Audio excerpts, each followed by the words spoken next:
디모데후서 1장 9절로 14절 말씀 지키고 지키라 라는 말씀으로 함께 은혜를 나누겠습니다. 먼저 잠깐 복습하자. 그러면 바울이 디모데에게 다시 하나님께 안수받을 때 주셨던 하나님의 은사가 불릴듯 일어났으면 좋겠다, 다시 불붙기를 원한다. 그러면서 우리에게 하시는 말씀은 우리가 뭐가 있어야 되냐면 믿음의 정체성을 가져야 된다는 거죠. 바울은 늘 뭐가 있었냐면 나는 그리스도의 종이다, 그리스도의 사도다 라고 하는 자기 믿음의 정체성이 분명한 사람입니다. 그러니까 다니엘이 뜻을 정했다는 것도 어떤 의미냐면 나는 믿음의 정체성을 갖고 살겠다는 거죠. 그런데 다니엘이 느부갓네살 바벨론에 있을 때 이름을 바꿨거든요. 벨드사살이라고. 그런데 이름은 바뀌어도 무엇은 바꿀 수 없냐면 믿음의 정체성은 바꿀 수 없다는 거죠. 만약 풀무불에 들어간다 해도 나는 믿음의 정체성을 버리지 않겠다. 사자굴에 들어가도 나는 믿음의 정체성을 지키겠다. 그랬더니 결국은 뭐였냐면 승리했다. 그러니까 우리가 믿음의 정체성을 갖는 게 중요하다는 거죠. 우리 박명자 권사님이 아버님 이야기 듣다 은혜를 받았거든요. 91세라고 그러시거든요. 그런데 지금 몸이 안 좋으셔요. 근데 실은 본인은 모르셔. 가족들은 다 알고 있는데 본인은 암이시라는 걸 모르시거든요. 그러니까 몸이 약해지시죠. 근데 이제 딸이 가서 걱정하면 걱정하지 마라 그런다는 거죠. 네 나이 때 다 부모 없는 고아다. 그러니까 우리 박명자 권사님 나이 정도 되면 부모님들 다 먼저 돌아가시고 다 고아라는 거죠. 그러니까 걱정하지 말라고. 그리고 나 죽는 거 두렵지 않다는 거죠. 나 죽어서 눈 뜨면 어디냐면 천국이다. 그러니까 죽는 거 두렵지 않으니까 걱정하지 말라고. 그런데 성도 여러분, 저는 그 얘기 들으면서 우리 어르신들이 자녀들한테 그런 말을 좀 해주시면 좋을 것 같아. 나 죽으면 어쨌거나, 나 아직 죽으면 안 되는데, 이게 아니라 나 오늘 죽어도 걱정 없다. 걱정 없어. 나 죽으면 천국 간다. 더 좋은 곳에 간다. 하나님과 함께 한다. 그러니까 걱정하지 마라 라고 믿음의 말을 하는 우리 성도님들 되시길 바랍니다. 그게 뭐냐면 내가 뭐라는 겁니까? 나 천국 소유한 사람이다. 나 예수 믿는 사람이다. 그러니까 뭐가 없다는 거예요. 걱정이 없다. 그래서 오늘 디모데전서 1장 오늘 하나님께서 우리에게 주신 마음은 두려운 마음이 아니라고 그러지 않습니까? 디모데 후서. 죄송합니다. 지금 제가 다른 데를 피고 있어가지고. 디모데 후서 1장, 디모데후서 1장 7절 말씀 같이 읽어보겠습니다. 하나님이 우리에게 주신 것은 두려워하는 마음이 아니요 오직 능력과 사랑과 절제하는 마음이니. 아멘. 그러니까 하나님께 속한 사람은 뭐가 없다는 겁니까? 두려움이 없어요. 그러니까 그렇게 말할 수 있는 거죠. 그러니까 우리가 그 정체성을 갖는 것이 중요하다라는 거죠. 그래서 오늘 본문 말씀이 13절, 14절 말씀에 보면 지키고 지키라고 그러는데 이게 좀 구분됩니다. 그러니까 13절에 지키라는 것은 순종하라는 의미고 14절에 지키라는 말은 어떤 의미냐면 적으로부터 보호해야 된다. 빼앗기면 안 된다. 그러니까 우리의 신앙의 진리를 지켜야 된다. 그런 의미거든요. 그러기 위해서 바울이 디모데에게 하는 말이 있는데 그게 뭐냐면 오늘 9절 말씀 같이 읽겠습니다. 하나님이 우리를 구원하사 거룩하신 소명으로 부르심은 우리의 행위대로 하심이 아니요 오직 자기의 뜻과 영원 전부터 그리스도 예수 안에서 우리에게 주신 은혜대로 하심이라. 아멘. 그러니까 하나님이 우리를 뭘로 부르셨다는 겁니까? 소명자로 부르셨다는 거예요. 우리 각자는 뭐가 있다는 겁니까? 소명이 있어요. 사명이 있어. 그러니까 하나님의 부르심이 있다는 거죠. 근데 그 부르심이 내 뜻에 맞춰서 한 것이 아니라 하나님의 뜻대로 하나님이 창세 전부터 영원 전부터 예비하시고 부르신 그 부르심의 뜻이 있다는 거거든요. 그러니까 그래서 우리는 무엇을 위해 살아야 되냐면 소명 따라 살아야 된다는 거죠. 그러니까 성도님, 저는 목사잖아요. 하나님 목사로 뭐 하셨어요? 부르셨어. 목사로 부르셨으니까 목사로서의 소명을 뭐 해야 돼요? 다 해야 돼. 장로님들은 장로님으로 뭐 하셨어요? 부르셨어요. 권사님들은 권사님으로, 집사님들은 집사님으로 부르셨거든요. 근데 이거 이제 교회 안에서 그런 것이고 내 인생 전반에 의해서는 부르신 소명이 있죠. 근데 많은 분들이 이 소명 없이 살아갑니다. 그래서 자기 소명이 뭔지를 몰라요. 그 개그맨 중에 고명한 씨라고 있거든요. 이분이 2005년에 해남에서 촬영을 하다가 해신이라는 드라마를 찍고 서울 밤무대 가려고 가거든요. 그래서 이제 그 매니저가 바쁘니까 한 190km, 200km 가까이 고속도로를 가는 거예요. 근데 앞에 트럭이 그 속도로 안 가는 거예요. 그러니까 그냥 냅다 갔다가 받았어요. 그래가지고 병원에 실려갔습니다. 눈 떠보니까 의사가 뭐라 하냐면 나흘 후에 죽는다고, 유언하고 정리하라고. 근데 이분이 밤무대 열심히 뛰었어요. 일을 열심히 했어. 뭐 하려고 그러냐면 집 살라고. 그래서 빌라 하나를 샀대요. 그리고 석천호수에서 걸어서 2분이면 석천호수를 가는 아파트를 하나 샀답니다. 그러니까 그 아파트 중도금, 원금 갚으려고 열심히 밤무대 하루에 5개씩 뛰고 막 이렇게 뛰어다니는 거예요. 그렇게 사는 것이 잘 사는 건 줄 알았대요. 또 그렇게 사람들이 그렇게 살아야 된다고 말하고, 그리고 그렇게 돈 열심히 벌어가지고 나중에 그거 쓰면서 살아야 된다 그러니까 그런 줄 알고 살았는데, 막상 그렇게 살다가 탁 사고가 나가지고 죽는다는 판정을 받았잖아요. 그런데 그 빌라가 아무 의미가 없더래요. 석천호수가 보이는 아파트가 아무 의미가 없더래. 그래서 자기가 지금 내가 어떻게 살아왔는가, 무엇에 따라 살아왔는가, 그 고민이 되는 거예요.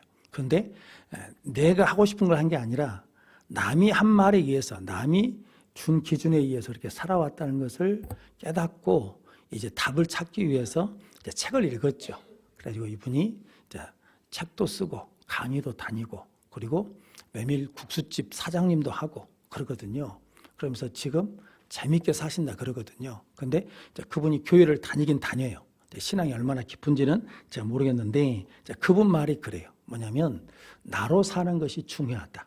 그러니까 남이 말해서, 남의 시선에 의해서 하는 것이 아니라 나로 사는 것이 중요한데, 이게 신앙에 이제 우리가 갖다 놓자 그러면, 손 들어보면 남이 나를 어떻게 말한 게 중요한 것이 아니라 하나님이 나에게 주신 일을 뭐 해야 된다는 겁니까? 하나님이 나에게 주신 것으로 살아야죠.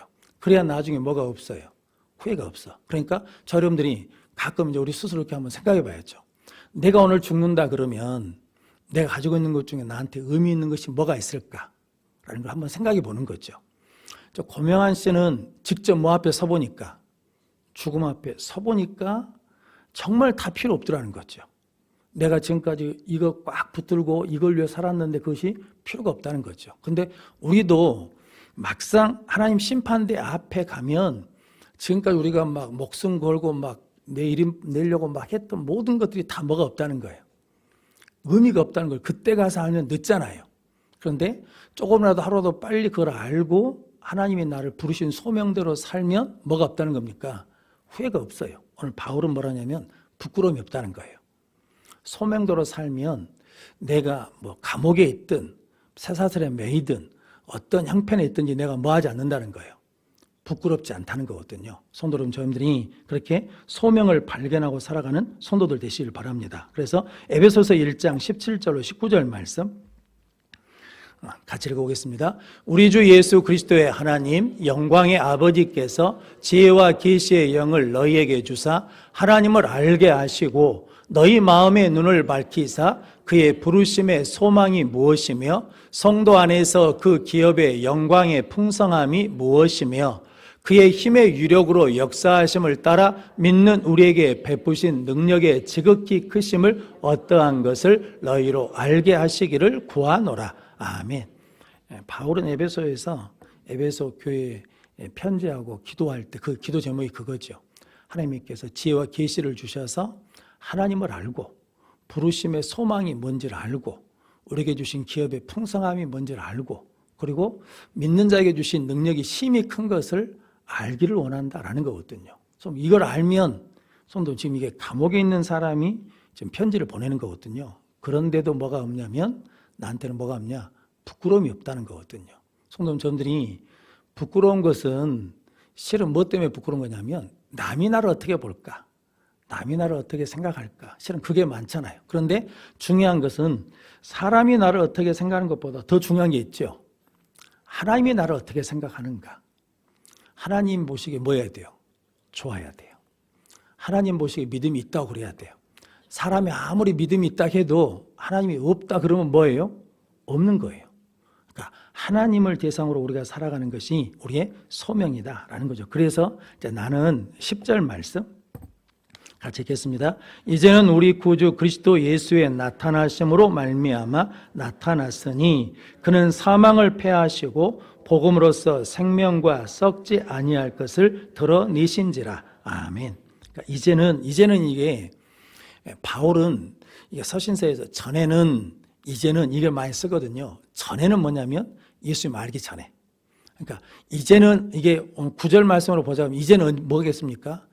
내 소명이 뭔지를 아는 이제는 무엇을 위해 사냐면 썩어질 것을 위해 살지 않고 썩지 않을 것, 생명, 영원한 것을 놓고 산다라는 거죠. 그걸 누가 드러내 주셨다는 거예요. 예수님이 나타나셔서 그는 사망을 패하시고 복음으로써 생명과 썩지 아니할 것을 드러내신지라. 그러니까 예수님을 믿으면 구분된다는 거죠. 썩을 것과 썩지 않을 것이 구분된다. 그래서 나는 이제 썩을 것을 위해 살지 않고 무엇을 위해 산다는 겁니까? 썩지 않을 것을 위해 산다. 영원한 것을 위해 산다라는 거죠. 그러면서 오늘 11절 말씀도 같이 읽겠습니다. 내가 이 복음을 위하여 선포자와 사도와 교사로 세우심을 입었노라. 아멘. 그러니까 바울은 늘 하는 말이 있죠. 복음을 위하여. 그러니까 내가 선포자가 되고 사도가 되고 교사가 된 것도 무엇을 위해 그랬다는 겁니까? 복음을 위하여. 복음이 뭡니까? 예수 그리스도. 그러니까 예수를 위해서 내가 선포자가 되고 예수를 위해서 사도가 되고 예수를 위해서 교사가 됐다는 거죠. 그러니까 나는 세례 요한의 고백으로 치자 그러면 나는 새해도 누가 흥하면 예수가 흥하면 된다는 거죠. 그래서 빌립보서에 보면 어떤 사람은 내가 선하게 한다고 말하고 어떤 사람은 나에게 악하게 말한다는 거죠. 그러니까 사람이 나한테 어떤 사람은 좋게 이야기해요. 나 좋은 사람이라고 말하고 어떤 사람은 나를 나쁘게 이야기해요. 그런데 아무 상관없다는 거예요. 좋게 말하든 나쁘게 말하든 증거된 것이 그리스도면 그것으로 족한다라는 거죠. 그러니까 바울은 소명이 예수다. 나는 예수를 위해 산다. 그래서 내가 어떤 취급받는 것은 중요한 게 아니고 예수가 전해지기만 하면 나는 그것으로 된다라는 고백으로 산다는 거죠. 그래서 오늘 12절 말씀도 같이 읽겠습니다. 이로 말미암아 내가 또 이 고난을 받되 부끄러워하지 아니함은 내가 믿는 자를 내가 알고 또한 내가 의탁한 것을 그날까지 그가 능히 지키실 줄을 확신함이라. 아멘. 고난을 받는데 고난이 부끄럽지 않아요. 그런데 제가 보니까 신앙생활 하면서 어려움을 당하거나 고난이 당하면 부끄러워하시는 분들이 있어요. 그래가지고 쉬쉬하거든요. 그래가지고 뭐라고 하냐면 목사님만 기도해 주세요 그러거든요. 목사님만 기도해. 그래서 저만 기도하겠다고 그러죠. 근데 혼자 기도하다 보면 혼자 기도할 일이 아니에요. 왜냐하면 이 고난의 크기가 혼자 기도할 일이 있거든요. 목사 혼자 기도해도 될 일이 있어. 그런데 이건 혼자 기도할 내용이 아니에요. 이건 교회 전체 합심해서 기도해도 이게 될똥말똥한데 목사님만 기도해 달라고 그래요. 목사님만. 다른 사람은 알면 안 된대. 근데 성도님은 그게 문제예요. 그게. 마귀는 기도 능력을 제한시키려고 자꾸 우리에게 뭘 주냐면 부끄러운 생각을 갖게 한다는 거죠. 근데 바울은 뭐 하지 않는다는 거예요. 이 고난을 받되 뭐 하지 않아요? 부끄러워하지 않아요. 왜냐하면 부끄러워하지 않는 이유가 있어요. 뭐 자의식이 높아가지고 그런 게 아니라 오늘 12절 말씀이 굉장히 중요한 말씀인데 부끄러워하지 않는 것은 내가 믿는 자를 내가 알고 그러니까 누구를 안다는 거예요. 하나님을 알아요. 예수님을 알아. 나는 하나님이 어떤 분이시고 예수님이 어떤 분이신 줄 알기 때문에 내가 고난받는 것을 뭐 하잖아요? 부끄러워하지 않아요. 그리고 또 부끄러워하지 않는 이유가 있어. 확신이 있어. 확신이. 어떤 확신이 있냐면 두 번째 보면 내가 의탁한 것을 그날까지 그가 능히 지키실 줄을 뭐예요? 확신해요. 하나님은 반드시 하나님의 뜻을 이루실 걸 믿으십니까? 그런다 그러면 지금 내가 원하는 대로 안 됐다 해도 조바심이 나요, 안 나요? 안 나야지. 왜냐면 하나님이 이루신다며요. 내가 원하는 대로 안 돼요. 그럼 화가 나야 돼, 안 나야 돼? 안 나야지. 왜냐면 누가 이루시니까? 하나님이 이루신다며요. 그런데 말은 하나님이 이루신다 해놓고 내 뜻대로 안 되면, 내 방법대로 안 되면 뭐가 나요? 화가 치밀어 올라. 화가 치밀어 오른다고. 그것은 뭐냐면 말은 그렇게 하는데 실은 뭐가 없어요? 확신이 없어. 성도님, 저는 목회해 보니까 하나님이 한번 하신다고 하셨잖아요. 그런데 이런저런 상황 때문에 안 돼요. 사람이 맞기도 하고 안 되기도 해. 그럼 제가 낙심해야 되잖아요. 낙심이 안 돼. 지금까지 경험해 보니까 나도 잊어버렸는데 어느 순간 하나님 해놓으셨더라고. 그러니까 하나님은 이쪽이라 그랬는데 지금 상황은 전부 다 이쪽으로 가는 것 같아요. 그런데 어느 순간에 보니까 여기 와 있어. 하나님이 하신다는 거거든요. 우리 아버지가 목사를 저를 소원해 놨거든요. 제 동의도 안 받고. 아들이 넷이니까 큰 놈은 목사 된다고 소원을 하셨대요. 그러니까 저보고 신학교를 가래요. 안 갔어요. 대학교를 갔어요. 영문과 아니면 철학과를 가래요. 철학과를. 안 갔어요. 아버지가 철학과 가라면 저는 중어중문과 갔어요. 군대를 장교로 가래요. 목사가 되려면 리더십이 있어. 장교는 무슨 장교? 사병으로 가버렸어요. 그것도 보병으로 가버렸어요. 그래서 우리 아버지가 이렇게 가라 그러면 저는 항상 반대로 갔어요. 반대로. 그러면 저는 안 갈 줄 알았어. 근데 어느 날 보니까 내가 신학교 가 있던데요. 내가 신학교를 간다고 했고 신학교에 가 있더라고.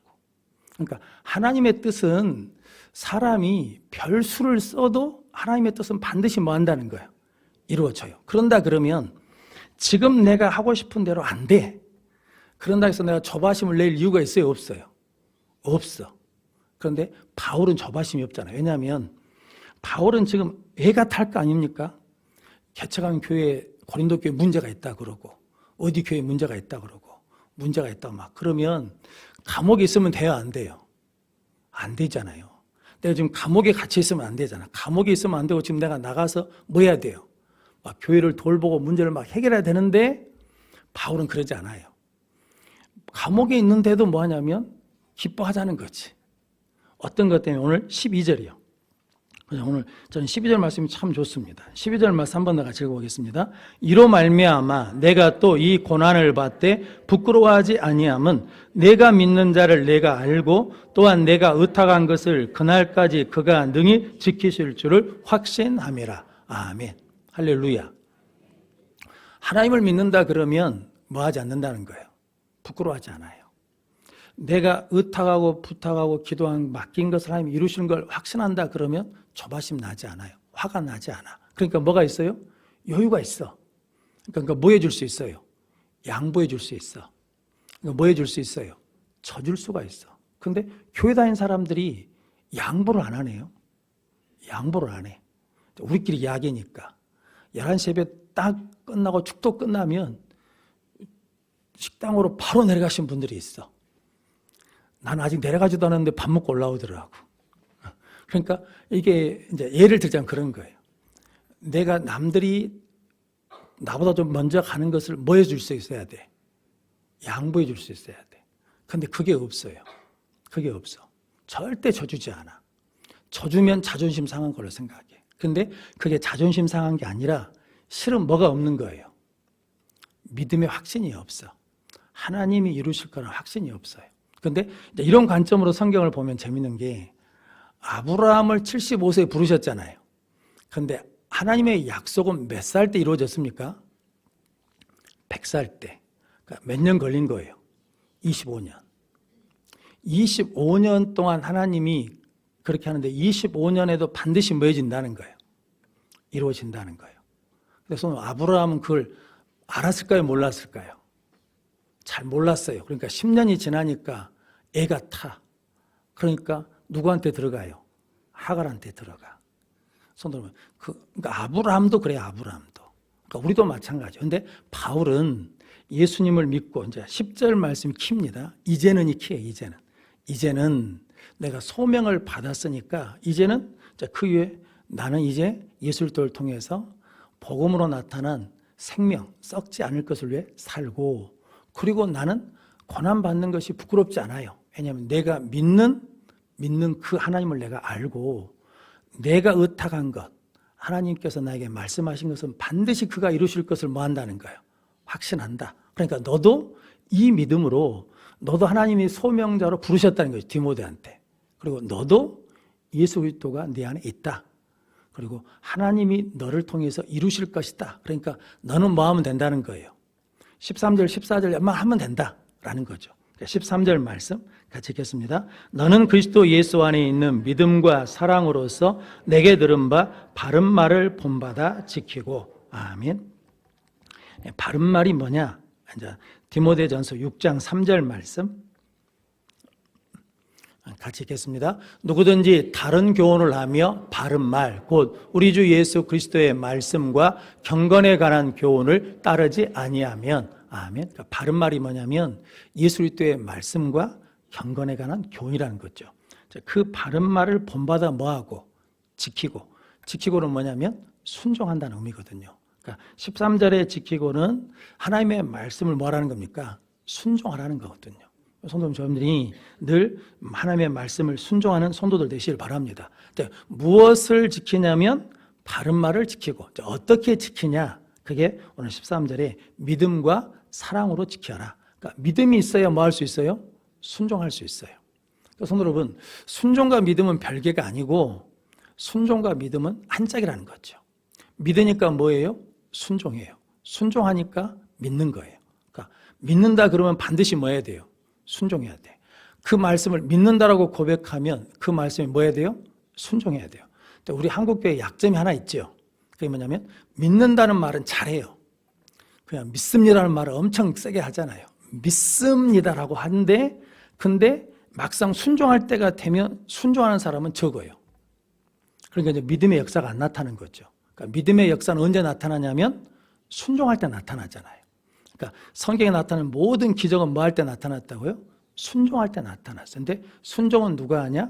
믿는 사람이 순종. 그러니까 그 말씀을 순종하려면 뭐가 필요하냐면 믿음이 필요하다. 그런데 믿음만 필요한 게 아니라 뭐 또 있어야 되냐면 사랑도 있어야 된다. 왜냐하면 사랑이 없으면 믿음만 있으면 뭐 하냐면 사람을 다치게 해요. 나는 믿는데 너는 못 믿네? 넌 믿음이 없구만. 너는 부족하구만. 이렇게 뭐 하냐면 판단하고 정죄한다는 거죠. 그러니까 한국교회가 지금 가장 많이 하는 게 뭐냐면 판단과 정죄거든요. 엄청 합니다. 대놓고는 이제 안 하죠. 요즘에는. 그런데 엄청 판단과 정죄가 많아요. 이걸 깨트려야 돼. 그러니까 이걸 깨트리는 게 뭐냐면 사랑이 있어야 된다라는 거죠. 그래서 고린도 전서 13장 2절 말씀 같이 읽겠습니다. 내가 애언하는 능력이 있어 모든 비밀과 모든 지식을 알고 또 산을 옮길 만한 모든 믿음이 있을지라도 사랑이 없으면 내가 아무것도 아니요. 아멘. 산을 옮길 만한 모든 믿음이 있어요. 그런데 뭐가 없으면? 사랑이 없으면 아무것도 아니에요. 사랑이 없으면 라승이라는 거죠. 아무것도 아니라는. 그러니까 반드시 믿음에는 뭐가 붙어야 돼요? 사랑이 붙어야 돼. 예수님이 당신의 표적을 구할 때 어떤 표적을 보여주시냐면 요나의 표적을 말하거든요. 요나가에게 하나님이 느느웨 가라고 했잖아요. 그러니까 느느웨는 실은 심판받을 자들이거든요. 망한다고 선포했잖아요. 그런데 요나를 통해서 그 멸망받을 자들도 하나님이 뭐 하시겠다는 거예요? 구원하시겠다는 거죠. 그러니까 실은 우리도 멸망받을 자들인데 예수님께서 우리를 뭐 해주셨다는 거예요? 구원해 주셨다는 거죠. 그게 뭐예요? 사랑이에요. 사랑. 하나님의 사랑. 공유로 치자 그러면 다 죽어야 되는데 죽을 수밖에 없는 자들도 하나님이 뭐 해주시겠다는 거예요? 구원해 주시겠다는 거예요. 그게 뭐냐면 하나님의 사랑이죠. 그러니까 예수님을 믿으면 이제 믿음과 사랑이 우리 안에 같이 공존한다라는 거죠. 왜냐하면 사랑이 없으면 아무것도 아니니까. 그래서 성도 여러분, 하나님 사랑 없는 섬김은요 오래 못 갑니다. 하나님을 사랑하는 마음이 없으면 섬기는 것이 뭐가 되냐면 짐이 되고 부담이 되거든요. 그래서 거기서 벗어나고 싶어요. 그러니까 도망가 버려. 그러니까 사랑은 이게 부담으로 오는 게 아니라 어떤 마음이 생기냐면 내가 사랑하기 때문에 자원해서 하는 거거든요. 즐거움을 하는 거거든요. 기쁨을 하는 거거든요. 여러분들이 그렇게 하나님의 말씀을 지키고 순종할 때 믿음과 순종으로 감당하는 성도들 되시길 바랍니다. 그리고 이제 오늘 14절 말씀 같이 읽겠습니다. 우리 안에 거하시는 성령으로 말미암아 내게 부탁한 아름다운 것을 지키라. 아멘. 아름다운 것이 뭐냐면 복음이죠. 진리를 지키라. 근데 복음이 우리에게 실은 아름답지 않습니다. 왜냐하면 복음이 무엇을 지적하냐면 죄를 지적해요. 내가 죄인이라고 그러거든요. 그래서 예수님 앞에 나오려고 그러면, 예수님을 영접하려고 그러면 전제 조건이 있습니다. 그게 뭐냐면 내가 죄인이라는 것을 고백해야 돼요. 죄인이 아니면 예수가 필요 없잖아요. 그러니까 내가 죄인인 걸 고백해야 예수가 나의 구주가 되시는 거거든요. 그리고 복음은 뭐라고 말하냐면 끝에 뭐가 있다는 겁니까? 심판이 있다는 거죠. 그러니까 복음이 우리한테 편한 게 아니에요. 복음은 계속해서 우리의 죄를 지적해요. 복음은 계속 우리가 심판받아 멸망받을 거라는 걸 계속 말하거든요. 그런데 그게 우리한테 아름다운 것이 되는 것은 예수의 죽음이 나의 죽음이 되고 예수의 부활이 나의 부활이 되면 그것이 나한테 뭘 준다는 겁니까? 영생을 준다는 거거든요. 그러니까 뭘 지켜야 되냐면 그 복음을 지켜야 된다. 그런데 지금 이단은 지금 시대만 있는 게 아니고 예수님 당시부터 지금까지 계속 이단은 있어 왔거든요. 그런데 이단이 뭘 부인하냐면 예수 그리스도를 부인하거든요. 그래서 예수님이 구원자가 아니다고 하거나 예수님이 신성이 없다고 하거나 예수님이 인성이 없다고 그러면서 어쨌든 예수 그리스도를 부인하는 자들로 만들려고 그러거든요. 그러면서 구원자가 누구라는 겁니까? 신천지에서는 이만희가 구원자다. 그리고 하나님의 교회에서는 어떤 여자가 기다 그러고 이렇게 자꾸 다른 사람들을 대는 거거든요. 그러니까 그것에 휘둘리면 안 된다는 거죠. 끝까지 누가 우리의 구원자라고 예수가 나의 구원자라는 것을 지켜야 된다. 그것을 보호해야 된다.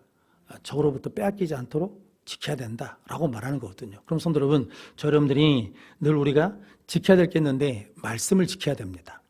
하나님의 말씀을 지켜야 돼요. 순종해야 돼. 그리고 뭘 지켜야 되냐면 복음의 진리를 지켜야 됩니다. 이것이 무너지면 안 된다라는 거죠. 그런데 그러기 위해서는 오늘 바울이 9절부터 12절까지의 말씀이 굉장히 중요합니다. 우리는 뭐 하라는 겁니까? 소명을 발견해야 된다. 내 소명, 내 사명이 뭔지 발견해야 된다. 그래서 저는 한편 늘 기도한 게 있거든요. 제가 어디 다른 교회 헌신예배 오라 그러면 요즘에 제가 가서 어떤 설교를 하는 게 아니라 제 기도 제목을 나누거든요. 제 기도 제목이 몇 가지 있습니다. 그 하나가 뭐냐면 하나님이 저를 부르셨거든요. 그 부르심에 끝까지 충성하는 것. 그리고 제 하나님 앞에 소원한 게 있거든요. 이래도 너 목회를 할래? 그럴 때 예 했거든요. 예. 그 소원을 지키는 것. 그런 몇 가지가 있거든요. 그걸 끝까지 지켜내는 게 제 사명으로 생각하거든요. 그래서 성도님, 여러분들도 있습니다. 있어. 그런데 이제 그것을 다시 확인시켜야 돼요. 끊임없이 확인해야 돼요. 왜냐하면 살다 보니까 잊어버려요. 내가 잊어본 것도 있는데 마귀가 그 소명으로 사명으로 살지 못하도록 자꾸 잊어버리게 하고 다른 것에 신경 쓰게 하고 다른 것에 집중하게 만든다는 거죠. 그러니까 그것을 뭐 해야 돼요? 물리치고 지키고 지켜야 된다. 그러기 위해서는 소명이 뭔지 알아야 된다. 그리고 예수 그리스도를 만나게 되면 어떤 고난을 받아도 뭐 하지 않는다는 거예요. 부끄러워하지 않는다. 왜냐하면 나는 내가 믿는 자를 뭐예요? 알아요. 그러니까 하나님 알아가셔야 돼. 그러니까 기도해서 응답을 받으면 응답받은 걸로 끝나버리면 안 돼요. 이 일에 대해서 하나님이 이렇게 나에게 역사해 주신 하나님이라고 뭐 해야 되냐면 고백해야 돼요. 다윗처럼 말해야 돼요. 다윗처럼 나의 반석이시여 나의 힘이시여 나의 요새시라고 내 언어로 말을 해야 돼. 그 사건 그 문제 속에서 함께 하신 하나님에 대해서. 그래야 하나님 알아가죠. 근데 기도 응답받고 감사한 걸 끝 해버리면 하나님을 몰라요. 또 다른 문제가 생기면 또 똑같이 처음부터 또 그렇게 하는 거예요. 그리고 하나님은 반드시 하나님의 뜻을 뭐 하신다? 이루신다. 그러니까 지금 그 방향으로 안 가도 지금 그대로 안 돼도 지금 내 뜻대로 안 돼도 조바심 낼 게 없다. 우리가 기도하고 기다리면 하나님 반드시 그곳에 세우신다. 이루신다라는 것을 믿고 여러분들이 말씀을 지키고 예수를 지키며 승리하는 우리 모든 성도들이 되시기를 주님의 이름으로 축원합니다. 기도하겠습니다. 거룩하신 아버지 하나님 감사합니다. 오늘 또 우리를 불러주시어서 아버지 앞에 나와 예배할 수 있는 은혜를 주시니 감사합니다. 우리 각자를 하나님의 뜻대로 부르신 소명이 있는 줄로 믿습니다. 그 소명을 발견하여 남아있는 인생을 그 소명을 가지고 복음을 위하여 예수를 위하여 살게 하시고 이제 그 은혜 가운데 하나님을 알아가게 하시고 하나님께서 우리가 맡기신 것은 반드시 이루실 것을 확신하고 믿음의 여유를 가지고 살아가는 우리 모든 성도들 되게 하여 주옵소서.